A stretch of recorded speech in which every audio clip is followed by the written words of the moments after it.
শুনলে অবাক হবেন, সকালে টেলিফোন আসতো, ভাই আমার গরু নিয়ে গেছে, আমার ক্ষেতের ধান তুলে নিয়ে গেছে, পুকুরের মাছ নিয়ে গেছে,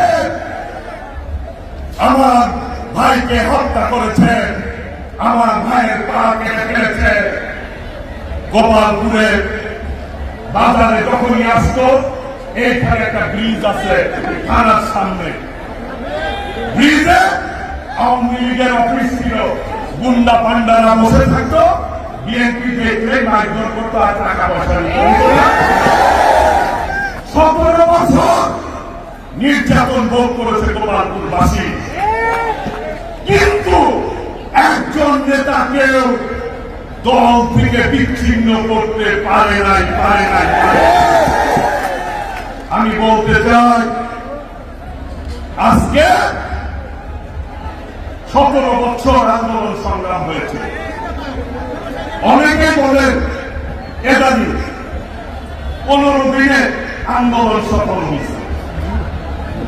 আমি বলতে চাই, বিএনপি লক্ষ লক্ষ নেতা কর্মী জেলে নির্যাতন ভোগ করেছে, অনেকের হাত নাই পাও নাই, পঙ্গু হয়েছে।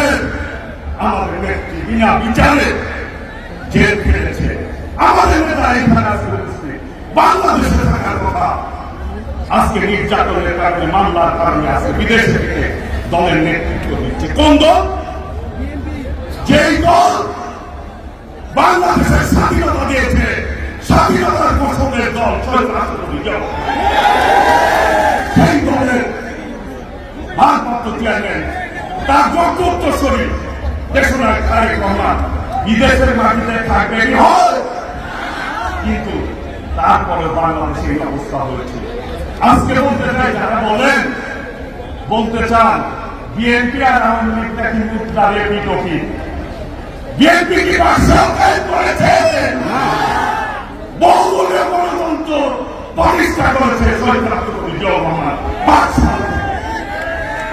আমাদের নেত্রী 9 বছর আন্দোলন করে দেশের মানুষকে গণতন্ত্র দিয়েছে, তাই না? আমাদের নেতা দীর্ঘদিন বিদেশে এই গণতান্ত্রিক আন্দোলনের নেতৃত্ব দিয়ে আজকে ছাত্র জনতার বিপ্লবের মধ্য দিয়ে আজকে ফ্যাসিবাদের পতন হয়েছে। এই পতনের কৃতিত্ব বাংলাদেশের জনগণের, দেশপ্রেমিক জনগণের আর নেতৃত্ব দিয়েছে দেশনায়ক তারেক রহমান। আজকে বলতে চাই, বাংলাদেশ আর বিএনপি এক সূত্রে গাঁথা। এই বাংলাদেশ থেকে বিএনপিকে আলাদা করা যাবে না। অনেকেই ষড়যন্ত্র করেছেন, বলতে চাই ষড়যন্ত্র করেছেন, লাভ হয় না। এরশাদ ষড়যন্ত্র করেছিল, লাভ হয় নাই। হাসিনা ষড়যন্ত্র করেছে, লাভ হয় নাই। এখনো যারা চিন্তা করেন লাভ হবে না, আপনারা বিচ্ছিন্ন হয়ে যাবেন। কারণ এই দেশের জনগণের ভালোবাসার পথে শহীদ রাষ্ট্রপতি জিয়াউর রহমান, দেশকে বেগম খালেদা জিয়া, দেশ তারেক রহমান, বিএনপি, তাদের বিএনপিকে মুদ্রারে প্রকৃত বলা যাবে না।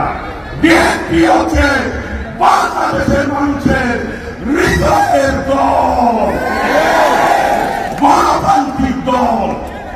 তাদের গণতান্ত্রিক আন্দোলনের সংগ্রামে আমাদের নেতা নেতৃত্ব দিয়েছে।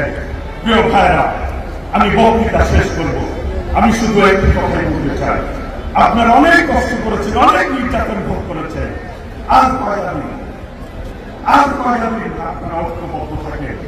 কেউ যারা ত্যাগ স্বীকার করেছেন, নির্যাতন ভোগ করেছেন, এই 17 বছর যারা মাঠে ছিলেন, দয়া করে তারা ঐক্যবদ্ধ থাকবেন।